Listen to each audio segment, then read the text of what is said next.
Hello everyone. What happened to Star Wars? The $4 billion franchise that Disney bought from George Lucas. What went wrong? We started off with A New Hope. Everybody loved it. It changed everything. Empire Strikes Back. Everybody loved it. Return of the Jedi had a few dissenting voices, but personally I thought it was a great ending to a great trilogy. Then we get to the prequels, where many of the fans hated it, and there was so much bile spilled about the prequels. I personally enjoyed them. I understood what George was trying to do, but I feel that a lot of the fans just didn't like what he was trying to do. So George Lucas had enough. The fans had gone at him. Not all the fans, but a lot of the fans went at him. He felt hurt. He felt wounded. So we didn't get any Star Wars films for years. Then we got Clone Wars, which was amazing. Then the big decision to sell to Disney. George decided it would be the best thing for Kathleen Kennedy to run Lucasfilm. Thanks a lot, George. So, it started off so well. Whether you love, hate, or kind of like The Force Awakens, that film made $2 billion and it worked as a film. J.J. Abrams wrote and directed a great movie, in my opinion. He asked a lot of questions. He did what J.J. Abrams always does, like in Alias and Lost. He asks the audience to ask him questions. So we were all excited to see him back. But there lies the problem. J.J. didn't come back. J.J. went off. Now, we still don't know whose decision that was, whether it was Disney's, Lucasfilm's, or J.J.'s himself. J.J. has got a lot of fingers in a hell of a lot of pies. So what happens is they bring in Rian Johnson. Rian Johnson is famous for directing Looper, episodes of Breaking Bad. Looper was all right, but it didn't really stick in the memory. So this is the film. This is the film that broke the Star Wars franchise, that broke Lucasfilm, Disney's Star Wars franchise and plans. And now they're behind the scenes and they literally don't know what to do. What happened with this film? What happened? Well, I watched this film and I was really excited. I remember going to watch Justice League and coming out so depressed and despondent. I thought, there's no way that Disney Star Wars are going to let us down. But they did. I came out of that film not angry, not wanting to smack anyone, not wanting to rant on the internet. I felt like I never wanted to watch a Star Wars film again. Rian Johnson diluted that trilogy. He gave us many surprises, but here's the thing. They're the kind of surprises that don't excite you. Killing off Snoke, the best villain in the franchise, in that trilogy. Gone. So I'm stuck with Kylo Ren? Really? Rey isn't special. She isn't related to anyone within the Star Wars universe. Her parents were a couple of losers that dumped her. Surprising, but boring. There's the problem. And then you've got Rose Tico. A lot of people don't like her. I thought she was a really good character.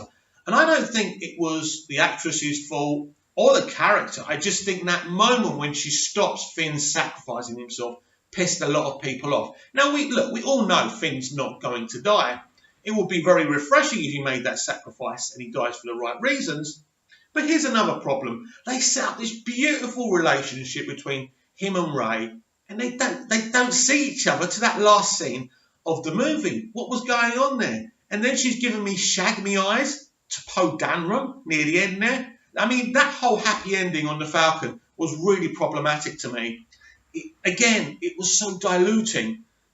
And for me, those were the issues. But why did a lot of people hate that film so much?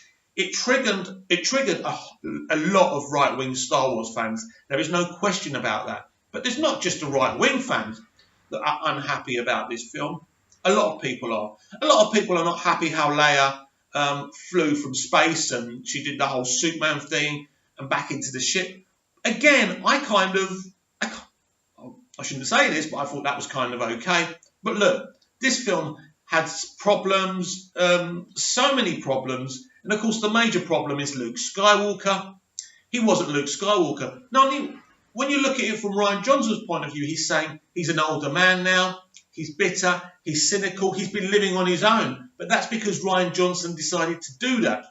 Maybe that's logical to do that, but it's not very good for the fans. The fans wanted to see, we've seen so many kind of novels, Star Wars novels of Luke Skywalker, training Jedis and being this awesome older Jedi Master, just like Obi-Wan Kenobi was. So to see him drinking milk from an animal's nipple or putting it in a bottle was underwhelming.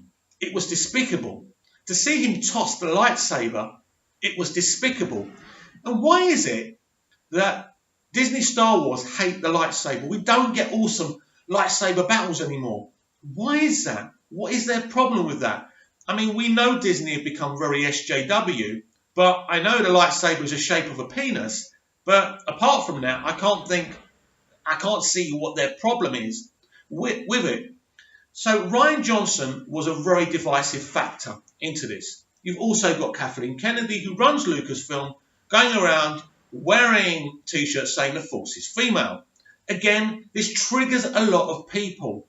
Diversity is good. But as I said in an argument with a Hollywood actor on Twitter, diversity should be automatic, but it should never be put first before the creative element. And there lies the problem. This is why they're in so much trouble. Not just Disney, not just Lucasfilm, not just Kathleen Kennedy, the whole of Hollywood.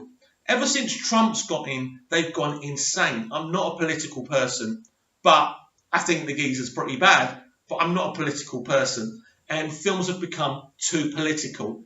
They've become too feminist, too obsessed with identity politics. There's so many issues now, and Star Wars has suffered with these issues. We don't want realism in Star Wars. We want to go to that galaxy far, far away, like we did when we were kids. We want our nieces and nephews and our children to have that same feeling of excitement, of adrenaline, of fantasy. Disney Star Wars have lost that element with their obsession with identity politics.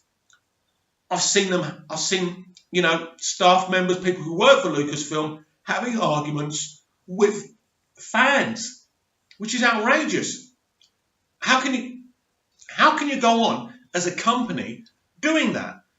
Well, they are. I read a tweet from someone saying just because you buy a ticket doesn't mean you're a customer of Lucasfilm.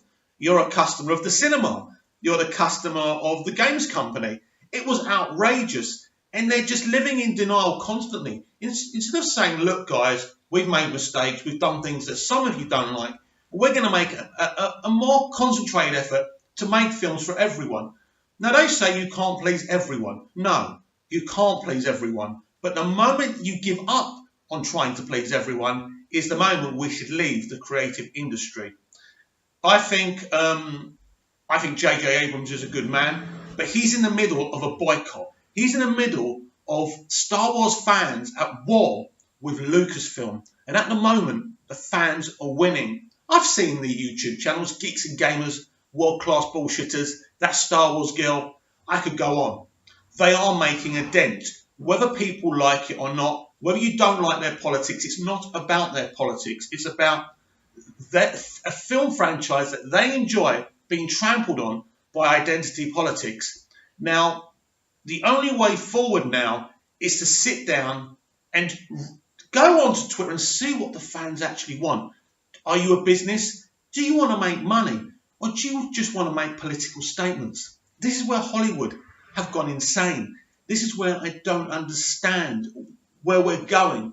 The all-female Ghostbusters. Why? Why not have 2 guys and 2 women? That would have been awesome. Write a great movie. Why did you trigger male fans? Why are you constantly triggering white male fans? It doesn't make sense. Can't we all enjoy movies together? Yes, I welcome diversity, but I welcome creativity before anything. Thank you very much.